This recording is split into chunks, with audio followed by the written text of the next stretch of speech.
SKPCS academy में आप लोगों का स्वागत है। आज हम लोग साइंस के कुछ महत्वपूर्ण प्रश्नों को जानेंगे। तो चलें शुरू करते हैं। पहला प्रश्न देखें, रक्त दाब को नियंत्रित करने में सहायक होता है, यानी बीपी को नियंत्रित करने में सहायक होता है। ऑप्शंस हैं सोडियम, पोटेशियम, आयोडीन या विटामिन। क्या होगा सही उत्तर? तो इसमें राइट आंसर होगा पोटेशियम, यानी बीपी को नियंत्रित करने में सहायक कौन होता है? पोटेशियम होता है। पोटेशियम का सबसे अच्छा स्रोत केला होता है। किससे प्राप्त होता है? केले से प्राप्त होता है। कार्टिसोल हार्मोन बीपी को नियंत्रित करने में सहायक होता है और ये कार्टिसोल हार्मोन पीयूष ग्रंथि से निकलता है, और पीयूष ग्रंथि जिसे मास्टर ग्रंथि भी कहते हैं। तो पीयूष ग्रंथि से निकलने वाला एक हार्मोन कार्टिसोल हार्मोन, इससे रक्तदाब नियंत्रित होता है, और दूसरा बीपी को नियंत्रित करता है पोटेशियम, और पोटेशियम का अच्छा स्रोत क्या होता है? केला होता है। दूसरा प्रश्न देखें, हृदय की धड़कन एवं नाड़ी के कार्यों को संचालित करने में सहायक होता है। ऑप्शंस हैं सोडियम, पोटेशियम, आयोडीन या मैग्नीशियम। तो क्या होगा सही उत्तर? हृदय की धड़कन और नाड़ी के कार्यों को संचालित कौन करता है इसमें से? राइट आंसर होगा पोटेशियम। हृदय की धड़कन और उसको संचालित कौन करता है? पोटेशियम करता है। तीसरा प्रश्न देखें, किसका पीएच मान 7 है? ऑप्शंस हैं शुद्ध पानी, उदासीन विलयन, क्षारीय विलयन या फिर ए और बी दोनों सही है।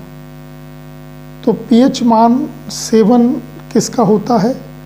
शुद्ध पानी का पीएच मान 7 होता है और उदासीन विलयन का भी 7 होता है, इसलिए राइट आंसर हो जाएगा ए और बी दोनों। चौथा प्रश्न देखें, एंगस्ट्रॉम किसकी इकाई है? ऑप्शंस हैं तरंग दैर्घ्य की, ऊर्जा की, आवृत्ति की या वेग की। राइट आंसर क्या होगा? तो राइट आंसर इसमें हो जाएगा तरंग दैर्घ्य की। प्रकाश की तरंग दैर्घ्य को मापने के लिए एंगस्ट्रॉम का उपयोग किया जाता है। एंगस्ट्रॉम का उपयोग होता है। पांचवा प्रश्न देखें, आर्द्रता किस उपकरण से नापी जाती है? ऑप्शंस हैं हाइड्रोमीटर, हाइग्रोमीटर, पायरोमीटर या लेक्टोमीटर। इसमें से कौन सा सही आंसर होगा? आर्द्रता मापी यंत्र हो जाएगा हाइग्रोमीटर। वायुमंडल की आर्द्रता किससे मापते हैं? हाइग्रोमीटर से वायुमंडल की आर्द्रता मापी जाती है। जबकि हाइड्रोमीटर से क्या होता है? हाइड्रोमीटर द्रव घनत्व मापी होता है। द्रव घनत्व मापी।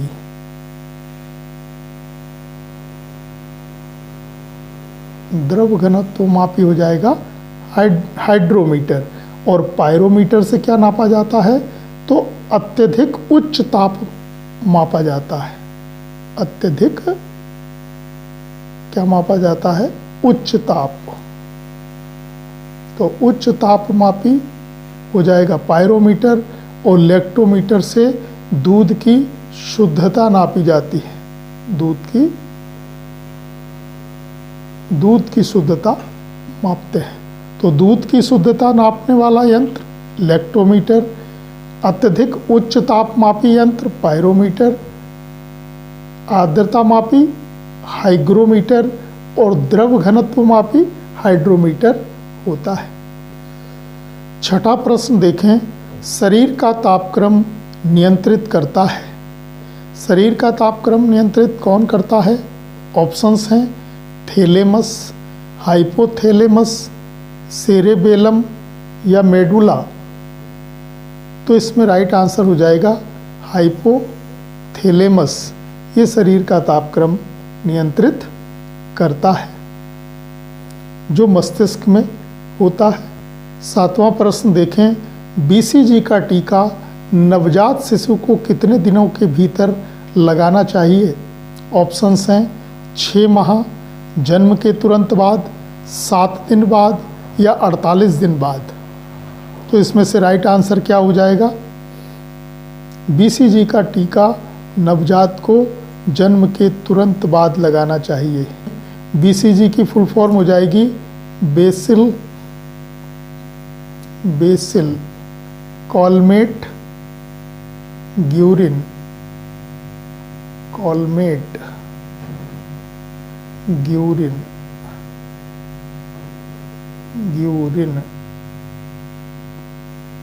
तो बीसीजी की फुल फॉर्म हो गई बेसिलस कॉलमेट ग्यूरिन। और बीसीजी का टीका नवजात को कितने दिनों में? जन्म के तुरंत बाद लगाया जाता है। 8वां प्रश्न देखें, आयोडीन प्राप्त होता है। ऑप्शंस हैं लेमिनेरिया, पॉलीसाइफोनिया, स्पाइरोगायरा से या फिर कारा से।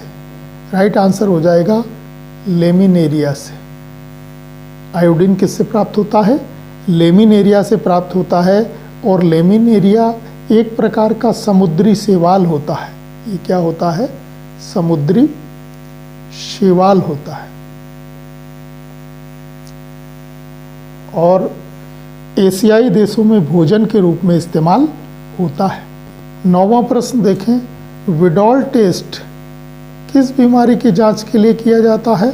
ऑप्शंस हैं आंत्र बुखार, काक रोग, टिटनेस या कुष्ठ रोग।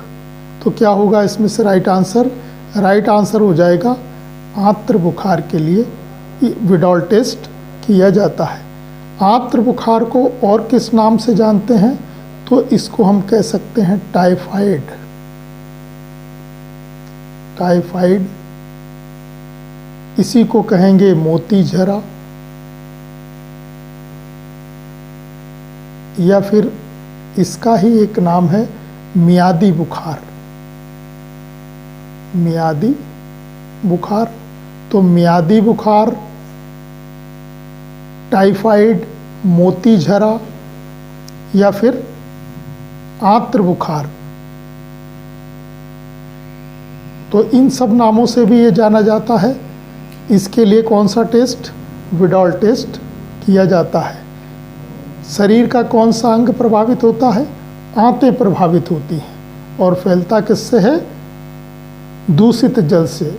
वैसे टाइफाइड जीवाणु जनित बीमारी होती है और ये साल्मोनेला टाइफोसा से होती है। साल्मोनेला टाइफोसा,